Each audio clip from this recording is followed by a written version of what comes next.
y bienvenidos a este primer webinario de este año. Muchas gracias por estar aquí. Mi nombre es Alejandra Sánchez Cabezas, veo muchas personas conocidas. Yo soy, para quienes no me conocen, la presidenta de la Asociación Argentina de Salud Pública. Hago un resumen muy cortito. La Asociación Argentina de Salud Pública es una sociedad científica, pero como es sobre salud pública, entonces también tiene algunas otras características en particular que implican una militancia por el bien común, una militancia por lo público, una militancia por lo colectivo. Y en los tiempos que corren, esta comisión directiva tomamos cargo de la asociación hace 3 años. El primer presidente de esta nueva era de la Asociación Argentina de Salud Pública fue Arnaldo Medina, y bueno, ahora lo estoy siguiendo yo. Entendemos que la salud pública debe ser militada, debe ser defendida, debe ser multidisciplinaria, debe tener una mirada amplia, debe abrevar de otras ciencias.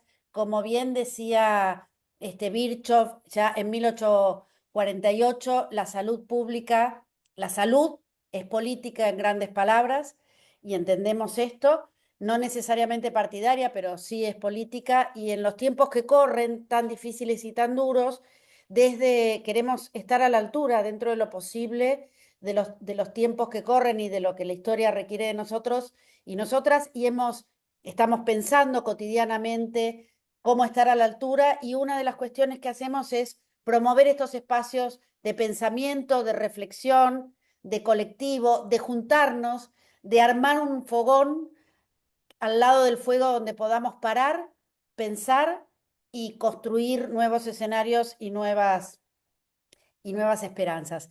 Y nada, ninguna manera mejor de empezar esta serie de webinarios de este año, que es con Miguel Benazayag. Muchísimas gracias, Miguel, por estar acá. Entiendo que es conocido, pero de todas maneras voy a hacer un mini resumen. Miguel es argentino, estudió medicina en la UBA y tras ser detenido por la dictadura cívico-militar se exilió en Francia. Es filósofo, es epistemólogo, es un doctor en psicología, es investigador interdisciplinario y es autor de más de 40 libros traducidos a 15 idiomas. Y para nosotros es un honor enorme tenerte. Cada vez que leemos algo de Miguel o que escuchamos algo de Miguel es inspirador, y un fueguito se prende dentro nuestro.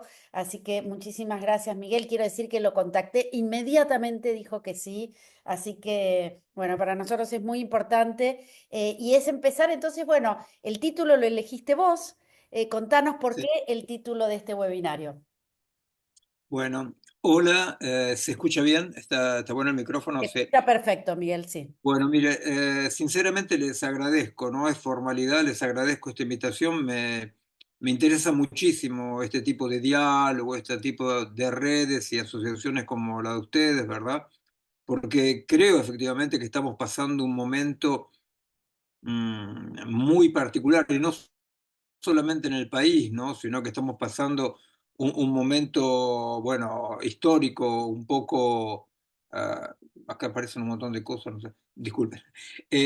Un momento histórico en general, bueno, de un gran cambio, no sabemos muy bien dónde vamos, etcétera, etcétera. Yo trabajo de hace mucho tiempo en lo que sería la interfase entre el mundo de lo vivo, la biología, y el mundo de las máquinas algorítmicas, las máquinas digitales, ¿verdad? Eh, Tratando de comprender antropológicamente, socialmente, pero también, claro, políticamente, ¿no? ¿Qué es lo que está pasando? ¿No? O sea, ¿qué es lo que está pasando? Que son cambios enormes.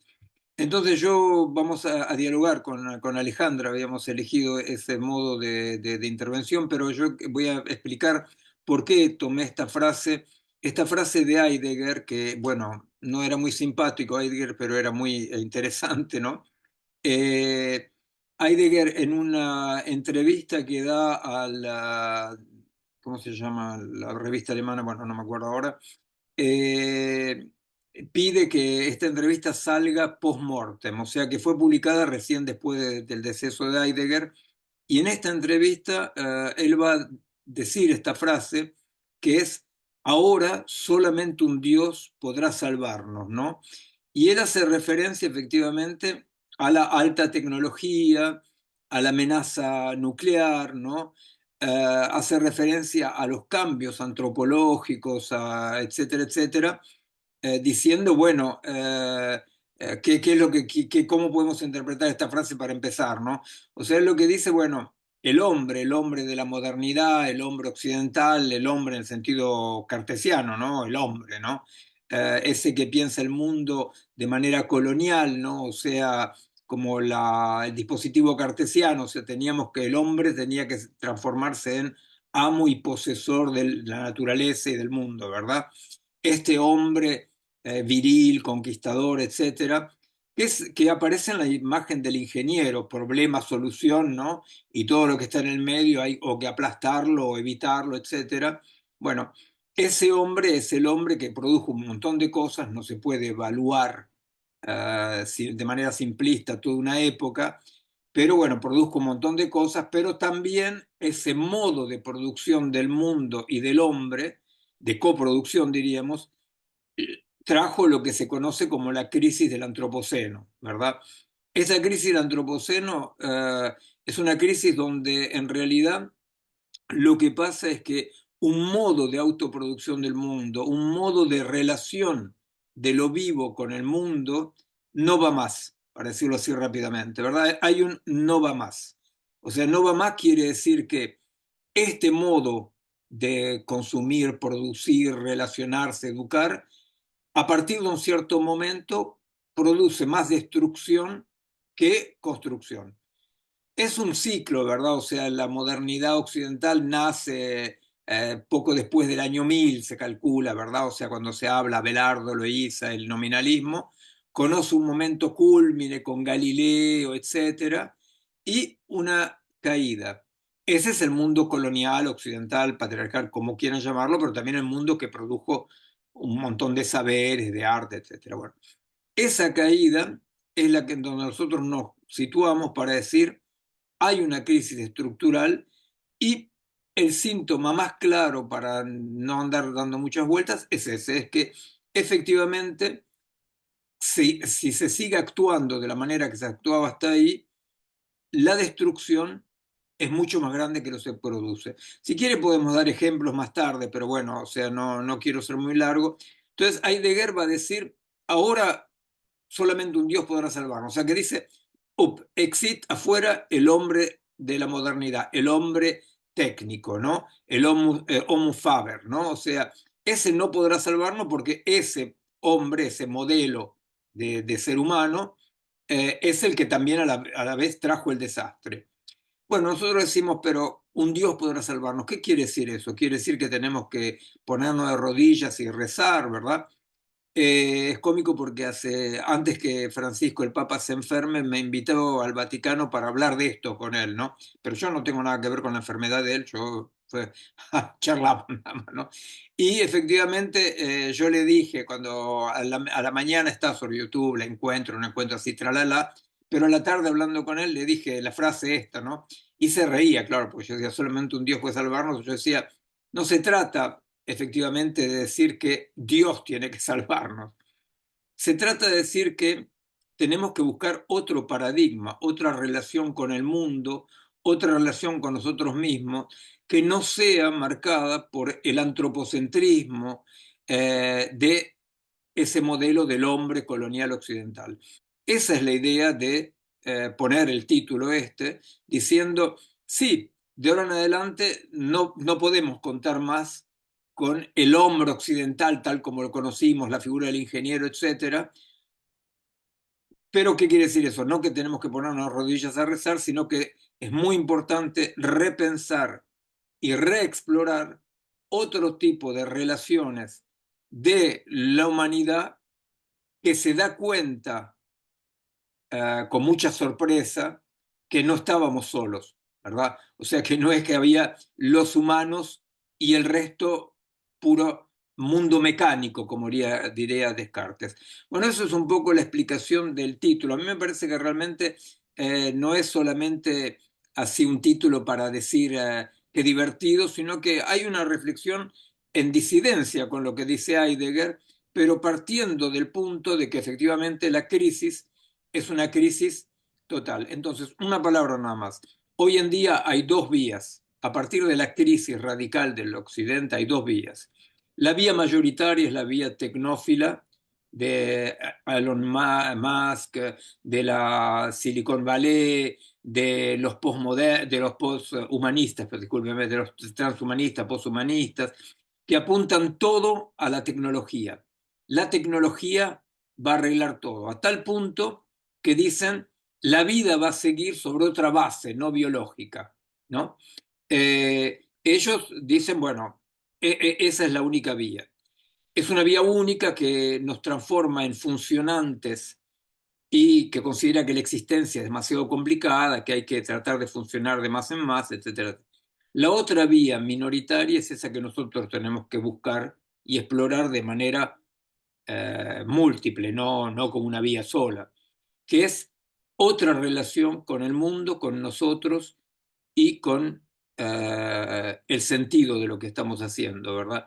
Dentro de eso, efectivamente, la cuestión de la salud pública y de la salud en general es un punto central porque el modelo funcionante trae al hombre modular, un hombre hecho de módulos, ¿verdad? La pregunta que para mí es una pesadilla que me hacen todo el tiempo es, ¿qué es lo que el humano tiene que la máquina no tiene todavía? Cuando se hace esa pregunta, ya estamos vencidos porque consideramos que nosotros seríamos también un agregado de módulos de la misma manera que la máquina, ¿verdad? Y en realidad, bueno, los seres vivos y los humanos en particular somos, por empezar, un todo que no se resume a las partes que lo componen, ¿verdad? Bueno, eso es un poco para explicar el ángulo de ataque y la frase de invitación. Muchísimas gracias, Miguel.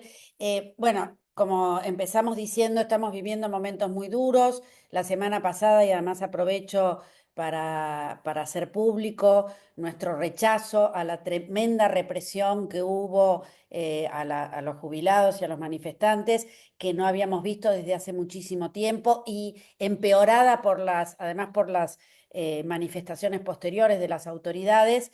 Y ahí muchas veces quienes estamos acá nos sentimos o impulsados a movernos y correr de un lado para el otro y vociferar, como dice Nietzsche, sin hacer nada, o a la parálisis absoluta porque nos invade los acontecimientos.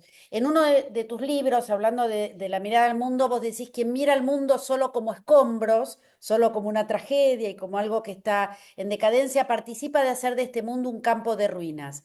El acontecimiento, lo extraordinario está en la mirada y no en la cosa en sí.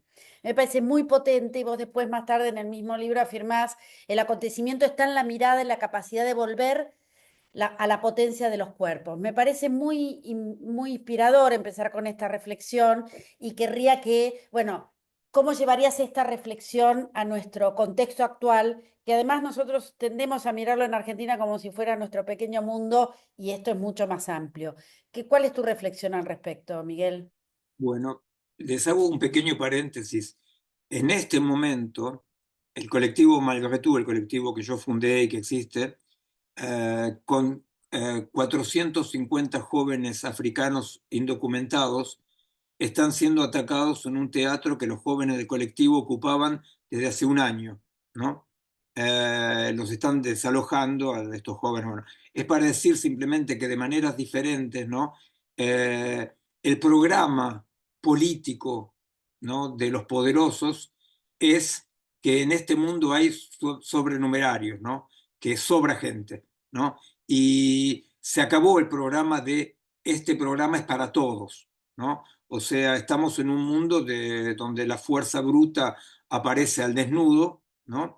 Y donde ni siquiera Trump hace un esfuerzo diplomático, ¿no? Como para hablar de una manera o de otra. Y yo creo que eso hace parte de las transformaciones actuales, o sea, de una especie de pospolítica. Pero bueno, vuelvo a lo que decía Alejandra. En realidad, cuando nosotros miramos el desastre ecológico, climático, cuando nosotros miramos el desastre demográfico también, ¿verdad? O sea, eh, aparece la evidencia de un cambio fundamental histórico, es que nosotros salimos de varios siglos, estamos tejidos por varios siglos que pensaban su vida en función de un futuro promesa, ¿verdad? O sea, el presente estaba estructurado en nombre de, bueno, es el historicismo, la teología, o sea, nuestras vidas estaban estructuradas en nombre de un futuro promesa, un futuro de emancipación, un futuro, etcétera. Eso no es solamente el monopolio de la política para nada, ¿verdad? Cuando yo empecé a estudiar medicina, más o menos con Hipócrates, ¿no? Eh, si me decían, ¿qué pensás del cáncer en el año 2020? ¿No?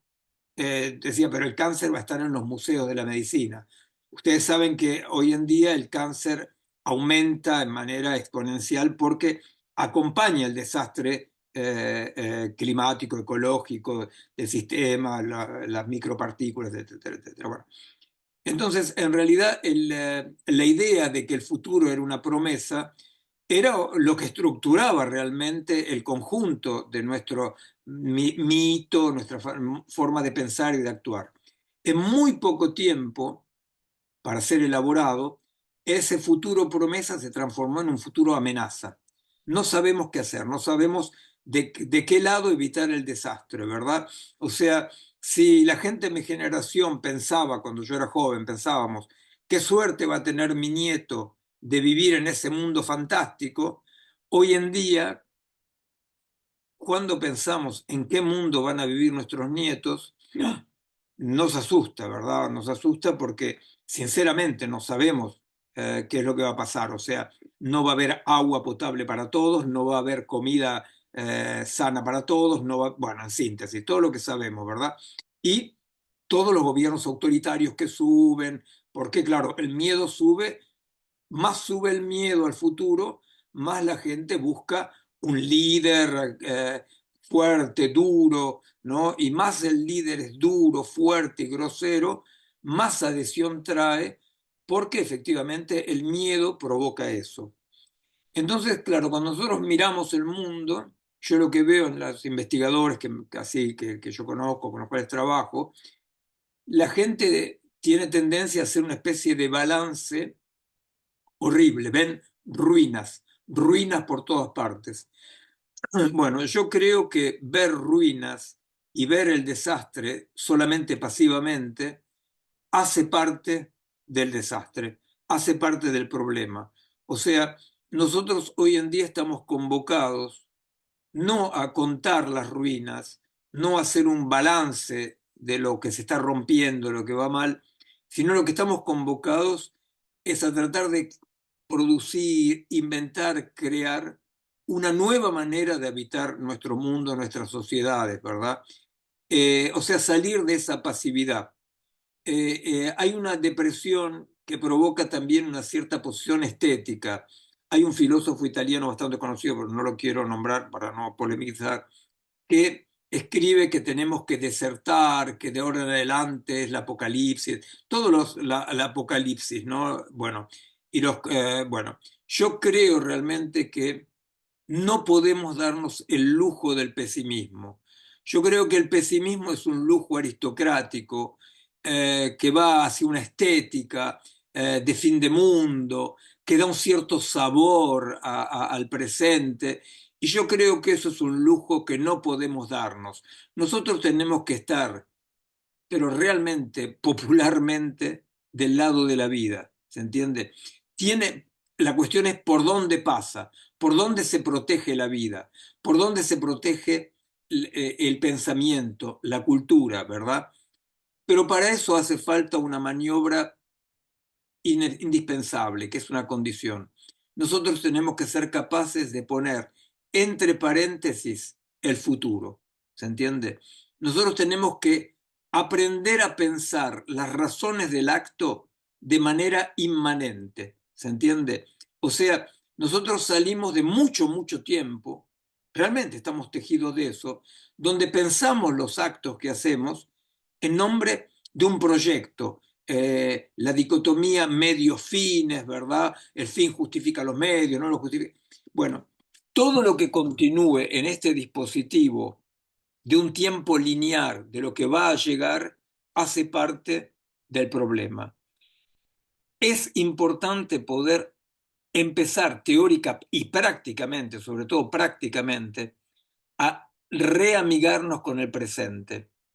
La modernidad ha hecho del presente una especie de cosa que no existe. El pasado es oscuridad y el futuro es lo que queremos o lo que tenemos miedo. Y el presente no existe. Pero eso es una construcción cultural del Occidente. Esa es la construcción cultural de un tiempo que es asimilado topológicamente a un camino, ¿verdad? Como si el tiempo fuera algo que está ahí, que yo tengo que caminar hasta llegar a un punto. Esta visión es la visión de la física clásica, ¿verdad? Ustedes saben que la física clásica tiene una temporalidad reversible, ¿verdad? Contrariamente a la única física que tiene que ver con la vida, que es la termodinámica, donde hay un sentido, hay ciclos, ¿verdad? Nosotros tenemos que tratar de ver cómo podemos estar en amistad de nuevo con el cambio, con el devenir, con el presente, ¿se entiende? Habitar ese presente. Porque si nosotros hoy queremos una promesa para actuar, no podemos tenerla. Eso significa que nosotros tenemos que encontrar las razones de actuar dentro de un presente y aceptando que con respecto a lo que pasará, no podemos decir que va a ir bien, que va a ir mal, ¿se entiende? Tenemos que poder hacer lo que en situación y para las situaciones presentes estamos seguros que hay que hacerlo, ¿se entiende? Cuando decimos estamos sin brújula, sin Cruz del Sur para orientarnos, bueno, nosotros tenemos que aprender a orientarnos de otra manera. Ese modo de orientarse yo creo que tiene que ser inmanente. Porque en la inmanencia sí hay asimetrías. En la inmanencia sí no es lo mismo ser derecho que traidor, como dice el tango. Bueno, es un poco una especie de apología del presente, ¿verdad? De entrar en amistad con el presente.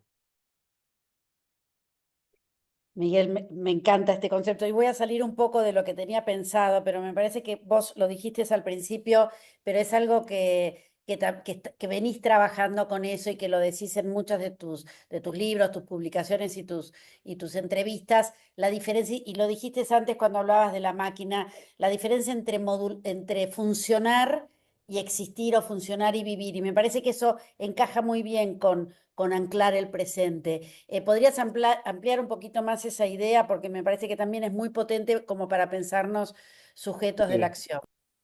Sí, después digo, entre paréntesis, si ustedes quieren, yo puedo también un poco explicar esta cuestión de presente, no solamente de manera enunciativa, sino explicar qué es esta experiencia. Bueno, sí, yo pienso que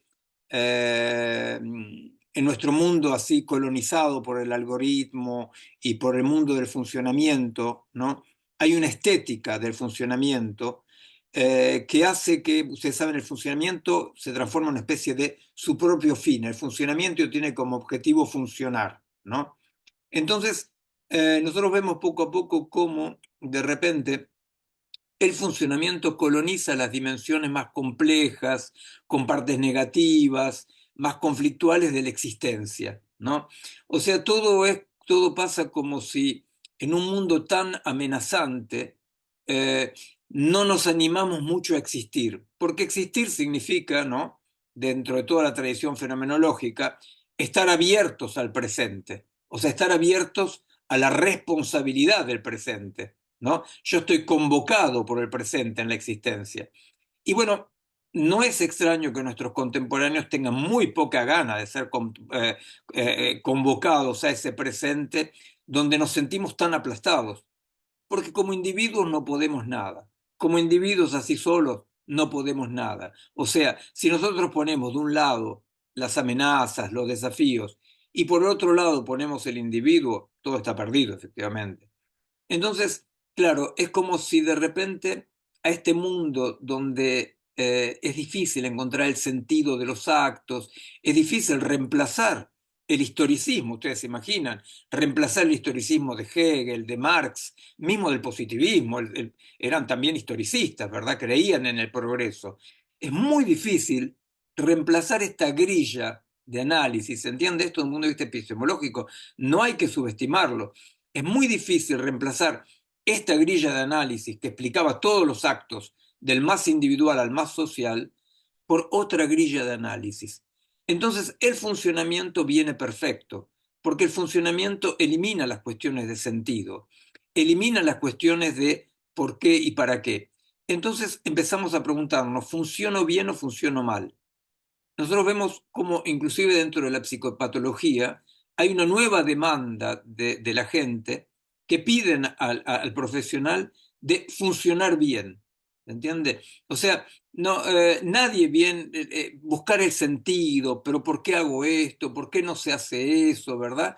Es como peligroso, es una pérdida de tiempo y nosotros queremos todos esa rapidez del funcionamiento. Inclusive el funcionamiento, bueno, claro, está imponiendo una temporalidad. Cuando la gente dice el tiempo se acelera, el tiempo ni se acelera ni se frena. Lo que pasa es que las máquinas tienen su temporalidad y nosotros estamos muy, muy pegados a esa estética de la máquina. Existir significa ese riesgo que no se puede correr solo. Es el riesgo cuando le dicen a los padres, les dicen a los chicos, tenés que aprender cosas útiles, útiles, ¿verdad? Y olvidarte de tus afinidades selectivas, olvidarte de lo que realmente te hace una raíz con la vida. Y bueno, nosotros tenemos que ayudar a la gente a protegerse de ese miedo, porque más vamos a desraizar a los chicos, más vamos a hacerlos olvidar sus afinidades selectivas, más lo vamos a debilitar. Nosotros tenemos que militar por darle el tiempo al tiempo. Esto no tiene nada que de tecnófobo, ¿verdad? Pero simplemente se trata de encontrar una alteridad. Eso es lo que estamos perdiendo, ¿se entiende? Estamos perdiendo esa alteridad con el funcionamiento de la máquina. O sea, poco a poco es lo que yo decía antes, cuando preguntan qué módulo tenemos nosotros que no tiene la máquina. Y la respuesta tiene que decir, nosotros no tenemos módulos. Nosotros no tenemos módulos. O sea, el modo de existencia de los seres vivos es que el todo precede las partes, ¿verdad? Esto en matemáticas, hay un matemático que escribió esto, Lotman, muy complejo, muy bien. Pero piensen en biología nomás. Desde que el espermatozoide fecunda el óvulo, el todo precede las partes, ¿entiendes? O sea, en matemáticas es muy interesante, pero piénselo así nomás. O sea, en realidad, la diferencia entre la máquina y nosotros, que ustedes saben o no saben, no sé, pero en el medio de la investigación, el 80% de mis colegas, para ser optimista, piensan que entre la máquina y lo vivo, la diferencia es cuantitativa, nada más. Para restablecer esa alteridad, dice, ¿qué le falta a la máquina? A la máquina le falta todo, le falta el todo, ese todo que nosotros somos. Ven ustedes, por ejemplo, cuando la gente se encuentra por las aplicaciones. Es una tentativa de encontrarse modularmente. Me gusta la música, me gusta hacer jogging, no fumo, me gusta el cine. Son módulos. Cuando alguien se encuentra, en general se encuentra con una especie de indescriptible afinidad electiva, ¿verdad? Y después uno dice, bueno, ¿cuáles son los modos, cuáles son las habitudes del otro, ¿se entiende? Bueno, en realidad es esa la cuestión. La cuestión es que para poder existir no hace falta, no podemos hacer declamaciones.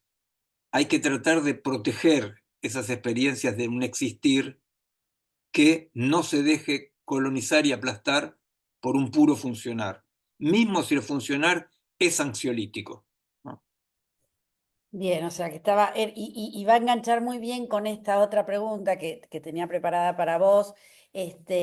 Vos desde distintos ángulos hablás de pensar la complejidad como motor del pensamiento. Entonces, digo, yo no soy una experta en complejidad, pero me da la sensación que vos definís de una manera diferente a la complejidad. Entonces, querría que lo definas un poco más y por qué pensás que esta manera de entender la realidad nos potencia en lugar de colocarnos nuevamente en una posición de parálisis, de no hay alternativa, digo, interpelando a la nunca bien ponderada Thatcher. ¿Cuál sería esta alternativa que crea la posibilidad de pensar la complejidad?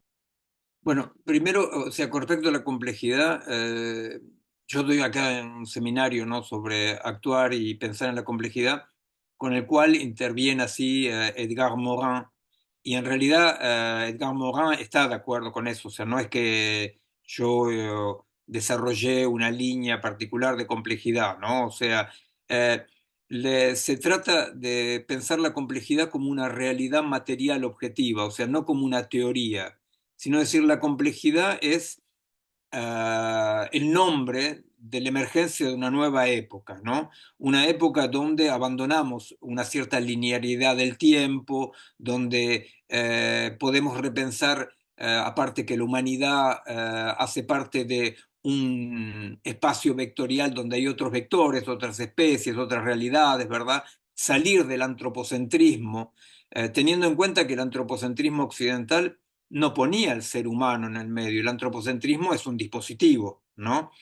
Eh, bueno, la complejidad es ese pensamiento que es un pensamiento no conquistador, que abandona una posición viril de resolver problemas y soluciones, y que asumen una realidad, se asumen situaciones, ¿verdad? O sea, decir, bueno, acá tenemos que pensar en términos de una situación donde yo no soy ni el amo, ni el posesor, ni el centro. ¿Se entiende? Es complicado, es realmente complicado ese nivel de complejidad, porque ese nivel de complejidad es algo que va en contra de todo lo que nosotros estamos acostumbrados y contra lo que los tecnófilos proponen, ¿verdad? Que es racionalmente resolver todo. Bueno, eso tiene muchos lados, tiene muchos lados. O sea, hay una diferencia entre información y comprensión, por ejemplo, ¿verdad? La información es lo que va de una máquina a otra máquina. Los seres vivos no reciben información, reciben un intercambio con el mundo que dentro de los organismos produce sentido. Para las y los que conozcan, habrán identificado, yo tuve la suerte de trabajar con Francisco Varela acá en la Salpêtrière, ¿no?, que es quien efectivamente hace la gran revolución donde dice, no se percibe el mundo como información, como una fuente de información. El mundo interactúa con los organismos vivos y los organismos vivos producen sentido con eso. O sea, hay una oposición a pensar, no quiero ser muy técnico para no aburrirlo, pero hay una oposición a pensar dentro de la biología entre información o perturbación. ¿Se entiende? La información sería del lado del todo genético, de la información del todo algorítmico. La perturbación es que dice, no, los seres vivos reciben perturbaciones del medio y con esa perturbación producen sentido. En realidad, capaz les parece un poco como afuera de tema, como dicen los profesores a veces fuera de tema, pero esta cuestión de la comprensión y la información es vital. La comprensión es un fenómeno corpóreo, ¿verdad? O sea, yo percibo, apercibo, la percepción es la emergencia de un proto-yo, tengo conciencia, conciencia reflexiva, bueno, ese proceso que empieza muy de abajo con cuerpos situados, no es lo mismo que estar informado en la terraza, ¿verdad? La información es lo que permite esta porquería de la posverdad, por ejemplo, ¿verdad? O sea, donde todo puede ser verdad y nada es verdad. Para la comprensión, donde los cuerpos están entre cuerpos y agenciados, ¿verdad? No todo es lo mismo, no hay posverdad, ¿se entiende? Entonces, bueno, eso es lo que va del lado de la existencia. Lo que existe son los cuerpos. Y dentro del mundo de la pura información, cada vez hay menos cuerpos, más manipulación y mismo hasta ese punto de una especie de duda sobre la realidad, ¿no? Digo una palabra nada más con respecto a eso. Yo estoy trabajando mucho con respecto a efectivamente eso que llaman posverdad, porque nosotros nos damos cuenta que hay nuevos niveles de realidad, me explico, ¿no? Si yo hasta hace 40 años, por ejemplo, 30, 20, pongamos, yo ponía una foto de Robertito y María en una boîte de nuit, ¿no? Y yo lo había manipulado. Entonces alguien dice, esta foto es una mentira. Una foto, una imagen producida por la inteligencia artificial no es una mentira, es un nuevo nivel de realidad, ¿se entiende? O sea, que la alta tecnología produce nuevos niveles de realidad. Para decirle, el otro día escuché un tango cantado por Gardel que no lo había cantado nunca Gardel. Entonces yo digo, ah, pero esto es engaña pichanga. No, no es un engaño. Son nuevos posibles, nuevas dimensiones de la realidad con respecto a las cuales nosotros tenemos que poder pensar algo, saber cómo ordenar eso, porque eso es nuestro mundo, ¿se entiende? No, espero no ser muy confuso, irme muy... No, no, me parece que es clarísimo. Después hay algunos comentarios que te los voy a leer. Te quiero hacer una última pregunta para después abrir a la conversación. Dos cuestiones. Vos estás pensando mucho y trabajando mucho en los sujetos y los individuos de la acción y de cómo pasar a la acción. Entonces, cómo debemos pensarnos como individuos, cómo debería ser ese pensamiento, y bueno, y la otra cuestión, que no lo tenía tampoco escrito, pero que es algo que nosotros por lo menos desde la asociación venimos pensando mucho, que es el campo de la salud como como un espacio de transformación porque estamos con los cuerpos, trabajamos, nuestro objeto de trabajo son los cuerpos. Entonces nos parece que ahí hay un link, entonces quería como vos unís estos links y después sí ya abrimos un poco a ir leyendo los comentarios que están haciendo y alguna otra pregunta que quieran hacer. La salud y la educación son los dos campos hoy en día, desde mi punto de vista, fundamentales, porque son cuerpos. La educación, porque la pedagogía dicha de competencias es una pedagogía justamente que vacía al alumno, ¿verdad? O sea, vacía de toda afinidad electiva al alumno. Y la salud es fundamental porque hay una pelea por la hegemonía con respecto a qué concepción del cuerpo va a ganar. La que está ganando es la del cuerpo modular, la del cuerpo como un Lego, ¿verdad? Donde el cyborg avanza, ¿verdad?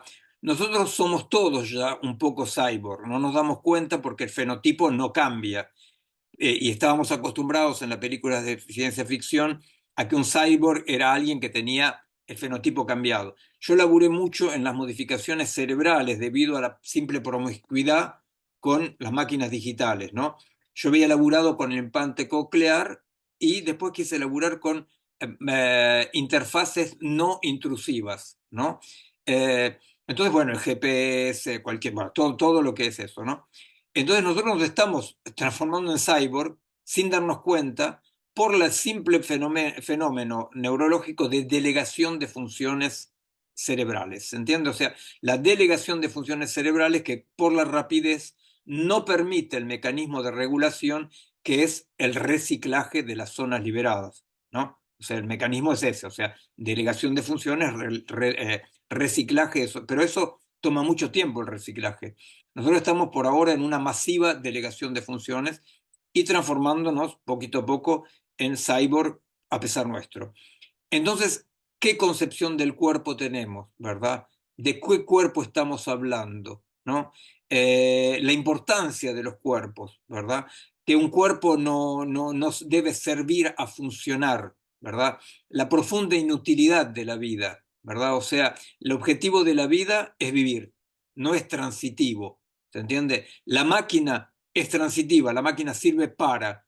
Entonces, tenemos que hacer un esfuerzo realmente para pensar la salud en términos justamente donde es cierto que en la investigación el reduccionismo es una fase de la investigación. Yo no puedo estudiar holísticamente el todo, eso son pavadas. Pero el reduccionismo tiene que ser un momento. El hombre modular, el cuerpo modular no es ya un reduccionismo de investigación, es un modelo de ser humano absolutamente dislocado, ¿verdad? Entonces nosotros tenemos que tener mucho cuidado porque tenemos que reintroducir en la medicina y en la cura la cuestión del sentido, la cuestión de qué significa para este cuerpo, para esta persona, qué significa lo que está viviendo, ¿se entiende? O sea, los grandes avances enormes que nos permiten un actuar muy, muy potente, no tienen que aplastar la cuestión individual y concreta del sentido que toma para el paciente su existencia, ¿verdad?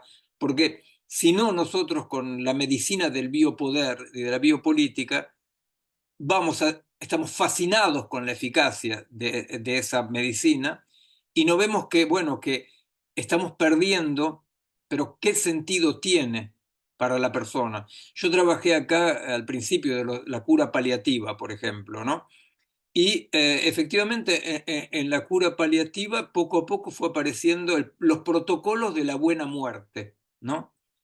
Y resulta que no, nosotros decimos, bueno, por ejemplo, llegaba el interno en medicina, bueno, no sé cómo se llama en español, bueno, no importa, y decía, hay que decirle la verdad a la persona que está muriendo. Y yo decía, pero la verdad no es una información. O sea, la verdad no es una información más potente, no es decirle te quedan tantos días. La verdad tiene que ver con la subjetividad de la persona y de la familia que está alrededor, ¿se entiende? Lo que le permite vivir, el sentido. Nosotros estamos reemplazando esos sentidos que siempre están abiertos por saberes técnicos eficaces. Me parece que sin ningún rechazo a esa potencia técnica, tenemos que poder articularla, hibridarla con la cuestión central de lo vivo, que es el sentido de las situaciones. Gracias, Miguel. Te voy a leer algunos comentarios. Cuando vos hablaste sobre Bifo, Nacho Maglio, también miembro de la comisión directiva, dice, excelente, Miguel. Con relación a la referencia de Bifo sobre desertar, creo haber entendido que no se trata de abandonar la lucha desde un enfoque pesimista y apocalíptico, sino de hurgar otras formas de lucha quizás más efectivas, como la deserción al consumo irracional. Lo que veníamos haciendo no dio resultado. Silvia Martínez dice, y me gustaría que profundices en el presente, la experiencia del presente que hablaste. María Fernanda Sosa dice, me parece clave salir del antropocentrismo o la lógica de cualquier centrismo, que son simplificaciones mortíferas. Y Paulo Melisa dice, quisiera preguntarle a Miguel en qué libros o artículos suyos en español podemos seguir profundizando los temas que está tratando hoy. Vamos con esto y después seguimos con otros comentarios. Sí, sí. Paso el chivo, últimamente me publico todo en Prometeo. En la Argentina sale Prometeo. Ahí pasé el chivo, discúlpenme. Eh, Miren, les voy a explicar un poquito cómo estamos trabajando nosotros con el equipo acá, la cuestión del presente, ¿no? Resulta que es muy difícil salir de ese sufrimiento el cual nos puso la modernidad occidental, de ese presente que se desvanece, ¿verdad? Y que hace, como dice Rodolfo Kusch, dice, el occidente hace de la vida una sala de espera, porque uno siempre está esperando que pase, que pase algo, y nunca llega nada, estamos siempre esperando, ¿verdad? Bueno, es muy difícil salir de eso porque la añoranza de la persona occidentalizada, ¿verdad? Nosotros, la añoranza es una añoranza loca, que es que el tiempo se pare, ¿no? O sea, como le decimos, mamá, para la calecita, ¿no? Para el mundo que me quiero bajar. Esa esperanza es una esperanza totalmente loca y productora de mucha tristeza y de mucha angustia, porque sentimos lo propio y fantástico del modo de vida que es esta devenir permanente, lo sentimos como algo negativo, ¿verdad? O sea, nosotros sabemos muy bien que la estabilidad de un organismo vivo es bajo condición de mantenerse lejos del equilibrio, ¿no? Lejos del equilibrio termodinámico. O sea que lo propio de la vida es este devenir permanente, conflictual, múltiple, con ciclos, con ciclos que se interponen, bueno, etcétera, etcétera. Y el Occidente ha producido esta idea de que lo que, lo que aspiramos es a lo metafísico de la dureza de la piedra. ¿Cuándo se podrá parar? No sabemos habitar los ciclos, no sabemos habitar ese presente amplio y profundo. Entonces yo quiero darles dos ejemplos nada más. Ustedes me dirán si les hablo o darme otros que les parezcan. Un ejemplo viene de la música, ¿no? Resulta que en la música nosotros nos damos cuenta de que nadie recibe nota a nota una música, ¿verdad? O sea, al contrario, cada cultura educa para recibir ese presente amplio de la música y, de acuerdo a la cultura donde estamos, nosotros siempre estamos en ese presente multidimensional del cual San Agustín hablaba, ¿no? O sea, el presente del pasado, el presente del futuro y el presente del presente. O sea que cuando nosotros estamos escuchando música, y bueno, son todas las experiencias de música serial justamente exploran esto, ¿no? Nunca estamos escuchando algo inmediato. Lo inmediato es el mundo de la máquina, ¿no? O sea, lo inmediato, la sucesión de inmediatos. Nosotros cuando escuchamos una música, aunque no seamos músicos, nos damos cuenta qué es lo que tiene que seguir con respecto a lo que ya escuchamos y lo que estamos escuchando, ¿verdad? Hay una especie de presente amplio, ¿no? Que no se deja reducir para nada a la inmediatez. Eso es una experiencia empírica. De un punto de vista neurofisiológico, es lo que llamamos las ventanas temporales, ¿no? O sea, ¿a qué se llaman las ventanas temporales? Bueno, imagino que una buena parte de ustedes saben. La ventana temporal es lo que hace este fenómeno que ustedes escuchan a alguien y lo ven en el mismo momento. Pero claro, esto no puede ser, porque lo que pasa es que ustedes lo ven antes que lo escuchan. Entonces, efectivamente, hay una neurona retardo, ¿no? Que frena la visión, ¿no? Hasta que llega el sonido. Bueno, esta integración cerebral no es solamente del sonido y de la visión, es una integración general, pero mantengamos eso. O sea que en realidad yo lo que estoy viviendo como un presente es una construcción que tiene una duración, ¿se entiende?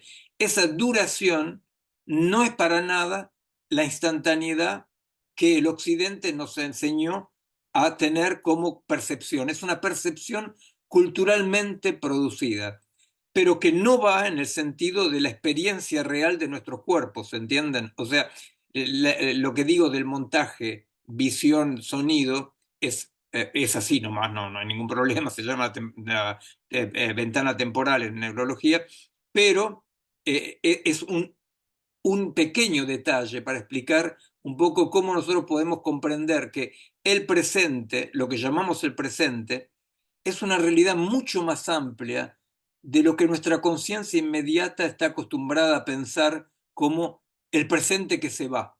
El presente es una construcción que nosotros tenemos que comprender como haciendo parte de ciclos, ¿no? Y el último ejemplo es el ejemplo poético, ¿no? De Cavafy, el poeta Cavafy, cuando dice en el poema que si no lo leyeron es un regalo, porque me gustaría no haberlo leído para poder descubrirlo, porque es fantástico. Es un poema que se llama Itaca, ¿no? Entonces él describe el camino de Ulises, ¿no? Y dice, cuando llegues a Itaca, no estés muy decepcionado, dice, la vas a encontrar pobre, pero comprenderás que Itaca es el nombre de lo que te permitió ponerte en marcha, ¿verdad? Bueno, esa idea, ¿no? Caminante no hay camino, esa idea de que en realidad, para volver a una pregunta que hacía Alejandra, después me callo y dialogamos, ustedes saben, la modernidad necesitaba estructuralmente, ¿no? Hacer que el hombre, hablamos de hombre, ¿no? Más blanco, más masculino, etcétera, tome el lugar de Dios, tome el lugar de Dios, o sea, es la época del hombre con respecto a la época de Dios, es como lo habla Foucault, ¿no? Pero para que el hombre sea el sujeto de la historia, tenía que ser un ente causa sui, ¿se entiende? O sea, un ente causa sui, o sea que tiene que actuar sin determinación. Entonces, aparece el dispositivo donde hay una entidad afuera de la situación que desde afuera quiere hacer eso o quiere hacer aquello. Es un poco la imagen del ingeniero, ¿entienden? O sea, yo quiero hacer esto en mi cabeza y después lo realizo. Pero esto corresponde exactamente al dispositivo colonial occidental de un sujeto que se extrae del mundo y que desde afuera lo domina, ¿no? Bueno, Wittgenstein, no en el Tractatus, sino en las obras filosóficas, ¿cómo se llama? Bueno, no me acuerdo cómo se llama. Eh, Él dice algo que la neurología, mucho tiempo después, va a constatar, y es que no existe ese homúnculos de la voluntad que antes de actuar quiere actuar. ¿Se entiende? Lo que va a decir Wittgenstein y lo que constatamos en neurofisiología es que yo sé que quise levantar el brazo porque lo levanté. ¿Se entiende? O sea, no hay un ser causa sui sin determinación que decide desde afuera. O sea, el movimiento no tiene, o sea, cuando alguien dice, yo querría parar de fumar, pero no puedo, uno dice, no, eso es una imagen a la cual vos adherís, viste, que te hace sufrir, pero yo cómo sabría si quiero parar de fumar, y bueno, porque no fumarías, ¿se entiende? O sea, la ruptura de este binarismo occidental, ¿no? Que es la ruptura con este sujeto que se extrae del dispositivo, ¿verdad? O sea, donde no existe yo querría, pero tengo la voluntad, pero no logro hacerlo, ¿se entiende? Bueno, esos son los cambios de cómo habitar un poco de manera diferente. Yo creo que cambian las cosas, lo creo realmente clínicamente, que cambian las cosas cuando uno para de hacer esta diferencia entre relato y proceso y trata de ver un poco los procesos. ¿Yo qué hago? ¿Yo qué hago? ¿No? No, sino yo qué pienso que querría hacer, ¿no? Bueno, un poco así. Prometo ser un poco más corto en las próximas Bueno, respuestas. no es necesario porque además las preguntas vienen en el mismo sentido. Gladys Renzi dice, Miguel, estás haciendo permanentemente referencia al sentido, al presente, al devenir. ¿Cómo enhebrar esos tres conceptos? Te leo tres cuestiones porque van en la misma línea. Silvia Brunelli dice, ¿podrías ampliar tu perspectiva sobre la dimensión performática actante en las prácticas artísticas, como la dimensión corporal y presencial abona al sentido de la inmanencia? ¿Va por ahí? Virginia López Casariego dice, cuando habla, te trata de usted, cuando habla de presente multidimensional, ¿se acerca a la lectura del buen vivir de pueblos andinos? Nora Groisman le contesta, a ella sí. Y Graciela Jacob, que además vos hablaste de la muerte, Graciela es médica y socióloga y trabaja cuidados paliativos hace muchos años, dice, se hace camino al andar y ni siquiera la muerte es instantánea, aún desde lo estrictamente biológico. Absolutamente, absolutamente. Bueno, con respecto a a las culturas andinas, en realidad no es solamente las culturas andinas. La única cultura que creó esta idea de una topologización del tiempo como si fuera algo que hay que recorrer y que está ahí adelante nuestro, es la modernidad occidental. Todas las otras culturas, tan diferentes como son, todas tienen un rasgo en común, que ninguna pensó el tiempo en términos tangenciales y con un sentido ascendente, ¿se entiende? O sea, todas las culturas muy diferentes pensaban en términos de ciclos donde el espiral es la figura central de la temporalidad, ¿verdad? O sea, entonces, en realidad sí, claro, por supuesto, los pueblos andinos, como todos los otros pueblos paracoloniales o precoloniales y esperemos postcoloniales, ¿no? Eh, por supuesto, sí, sí. Ahora, sentido, devenir Y presente. y presente. La cuestión es que cuando yo decía este desafío de un cambio de paradigma, es porque durante mucho tiempo el sentido estaba dado por el objetivo final, por Ítaca en el sentido triste, digamos, ¿no? Como si realmente Ítaca no fuera el camino, ¿no? O sea, entonces durante mucho tiempo, mañana en Italia había un diario en la época de la Revolución Italiana en 1848, 50, que se llamaba Domani. Y todo estaba dicho, mañana, porque mañana es todo, ¿no? Y entonces es muy complicado encontrar un sentido al acto que no esté inspirado en eso, ¿se entiende? O sea, descolonizar el sentido de el sentido teleológico historicista. ¿Eh? Yo me acuerdo, tenía un paciente en una consultación de psiquiatría que vieron como esa cuestión de que le meten una etiqueta y ya hasta no tenía ni nombre, ¿no? Por él se llamaba Jean-Christophe, pero era esquizofrénico, ¿no? Entonces iba todos los días a un taller, entonces me decía, bueno, estoy cada vez mejor, estoy cada vez mejor. Y yo decía, bueno, pero Jean-Christophe, hay que parar de estar mejor, porque hasta dónde vas a ir, ¿no? Pero él, por más esquizofrénico que era, él sabía que lo que tenía que decirle a un psicoflick, como se dice, es estoy mejor. O sea, estoy caminando, estoy en la ruta, estoy en esa ruta de una temporalidad ascendente, ¿verdad?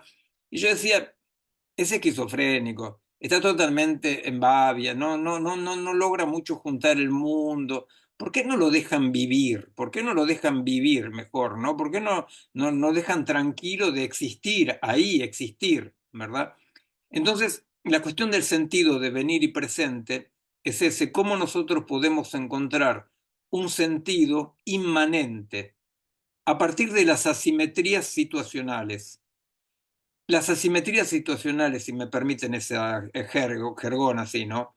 Es lo que nos permite romper con los líderes carismáticos y los profetas. ¿Por qué?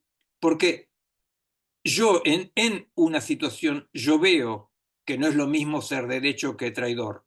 ¿Se entiende? No necesito la promesa de nadie que me diga, a pesar de lo que vos estás viviendo, la realidad es otra. ¿Se entiende? O sea, que es la cuestión de las vanguardias esclarecidas occidentales. A pesar de lo que vos estás experimentando, la verdad es otra y está dada por el futuro. Que el sentido esté dado por el presente es totalmente emancipador.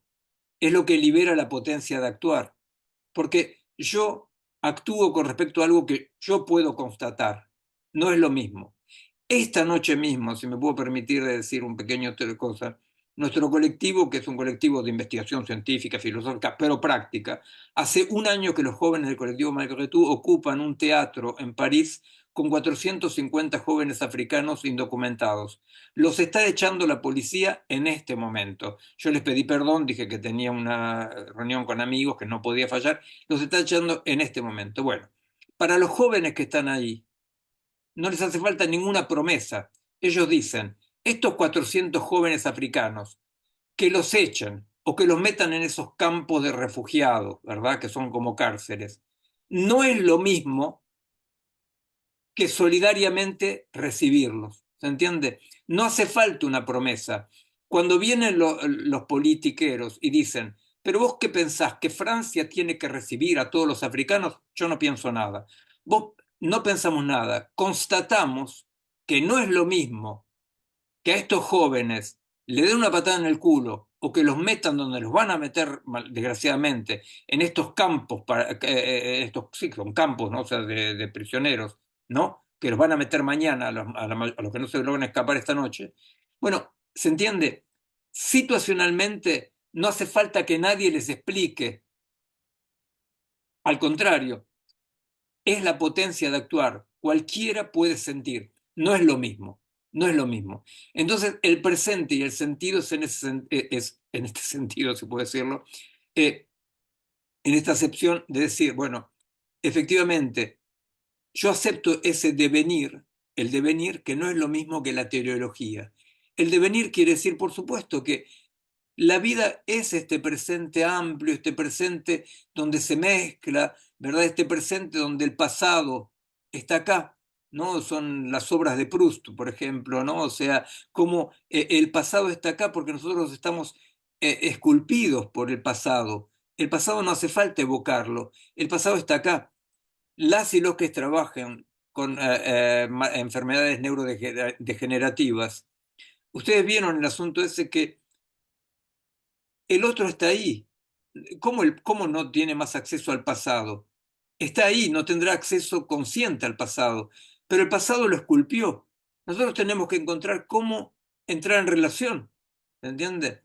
Bueno, es un poco eso, pero a mí me parece que eso es una cosa, estoy convencido que es fundamental, porque si nosotros no podemos construir otra forma de habitar el presente, ¿no?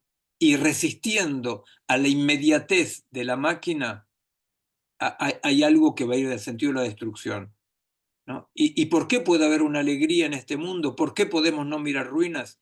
Por esto, por esto. Porque si nosotros podemos asumir otra forma del presente, todo lo que libera la potencia de actuar, Spinoza lo llamaba las pasiones alegres, ¿no?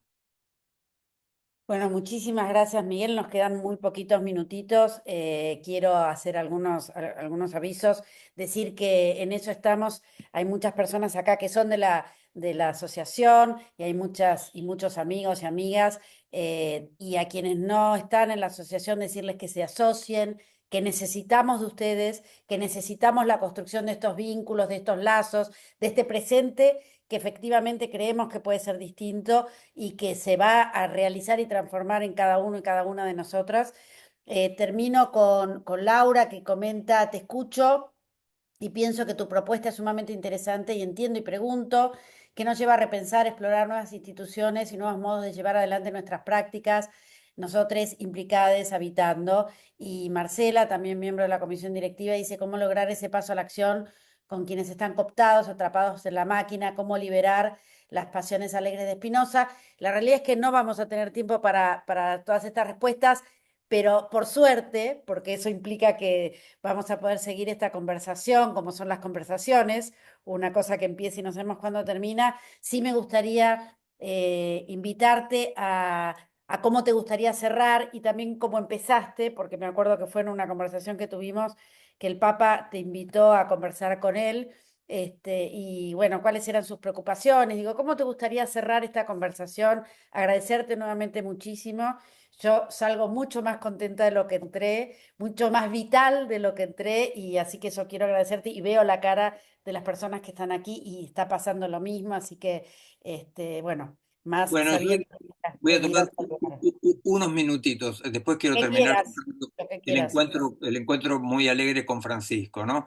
El Papa. Pero primero quería tomar unos minutitos. Ustedes saben que Sócrates se desconfiaba de la escritura, porque decía la escritura nos va a hacer que letra muerta, va a impedir transmitir las cosas.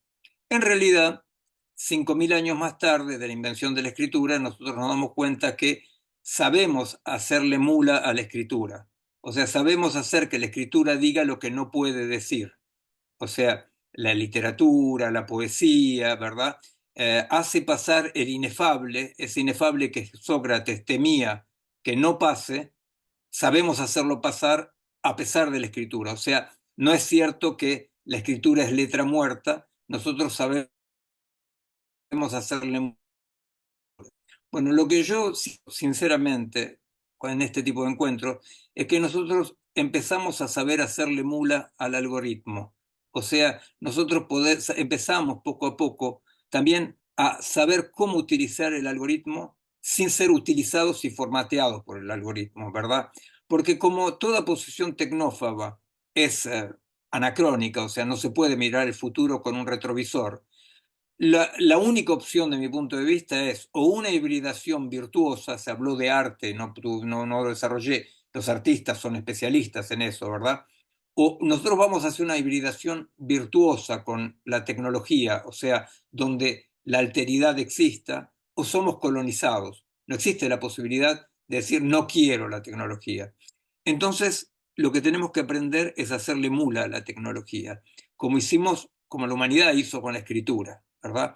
Multiplicar las escrituras, hacer que la escritura diga lo que nunca la escritura puede decir, que es lo propio de la poesía y la literatura, ¿verdad? O sea, hacer pasar el inefable. Yo creo que en experiencias como esta, donde de una manera o de otra pasa algo de la amistad, muestra de que no es cierto que todo es ruinas y no es cierto que el algoritmo nos aplastó, ¿verdad?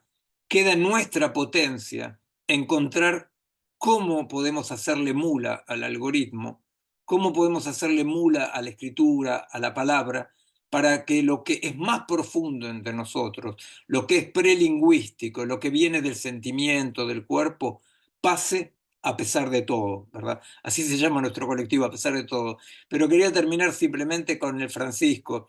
Resulta que me invitó Francisco, yo recibí una invitación del Vaticano hace un año y yo pensé que, bueno, no lo tomé muy en serio, ¿no? Y me volvieron a invitar, después me llamó el secretario de un arzobispo, me dice, pero usted recibe, que, bueno, entonces le dije, sí, sí, yo voy. Entonces me recibió a la mañana, era como un circo, ¿no? Había un montón de gente, y yo estaba decepcionado, estaba la reina de Jordania, el presidente de la FIFA, un ministro egipcio, y había Marta Peloni, por ejemplo, una santa monjita argentina, había, o sea, gente muy buena y un montón de gente que vos decís, yo no lo frecuentaría. Entonces me explicaron, yo ya estaba poniendo cara de culis, digamos, y entonces me explicaron, me dijeron, no, mira, las cosas son así. Para poder abordar un tema como este, el algoritmo, o sea, y lo vivo, hace falta invitar mucha gente, ¿no? Porque todo el mundo lo ataca al Francisco, ¿no? Entonces dice, y después a la tarde vos vas a hablar con Francisco. Y efectivamente, ¿no? A la mañana yo hablé 10 12 minutos delante de toda esa gente. Me parecía, ¿qué hago al lado de la reina de Jordania? ¿No? O sea, eh, que tuvo la caradurez de decir que pensaban sus hermanos palestinos. Yo dije, seguro que piensan cómo los masacraron, ¿no? Y entonces, a la tarde hablé con Francisco y yo me encontré en un momento diciendo una frase, y quería terminar con esa anécdota, que cuando la dije, yo estoy loco, porque yo le dije, mira, si nosotros queremos encontrar una alteridad con respecto a la máquina, decir que el humano es diferente que la máquina, le digo, el alma no es suficiente. Y cuando dije esto, yo dije, me va a matar. Y entonces él se rió y me dijo, para eso te llamamos. Y a mí me pareció fantástico que con una sonrisa, yo no sé si viste las fotos que te mandé, viste de cómo la sonrisa, cuando eligieron, porque él había leído un libro que salió en la Argentina, que ChatGPT, qué sé yo, había leído ese libro, ¿no? Que salió en Italia. Y bueno, me pareció fantástico pensar que efectivamente alguien como él podía recibir de un hereje como yo la idea de que teníamos que hacer una alianza para salvarlo vivo y que no podíamos venir cada uno con su dogma, ¿no? Sino que teníamos que hacer una alianza abierta, que ningún dogma podía parar esta máquina que nos está destruyendo, ¿no?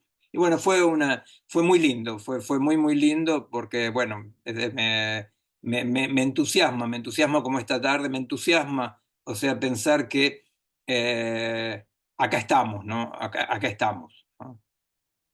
Bueno, muchas gracias por esto y que sea espero que sea la primera De de mu- otras. Sí, va a ser, hay muchos, bueno, muchos mensajes de agradecimiento. Hermoso, no podrías haber terminado de mejor manera. Te agradecemos mucho porque esto es lo que nos hace creer que, como decía el Che, un mundo mejor es posible. Así que muchísimas gracias, Eh, Miguel. Digo una cosa antes de irme, porque la cuestión no es si un mundo mejor es posible, es cuáles son los posibles mejores dentro de este mundo. Dentro de este mundo, ahora, Ahora, para no caer de nuevo ahora, en la promesa. No nos hace ahora, falta promesa, nos hace falta prácticas alegres. Chao, totalmente. muchas gracias, Totalmente. les mando un abrazo Muchísimas muy, muy gracias. fuerte. Están Chao, aplaudiendo y agradeciendo. Muchísimas gracias, Miguel. Nos vemos pronto. chao.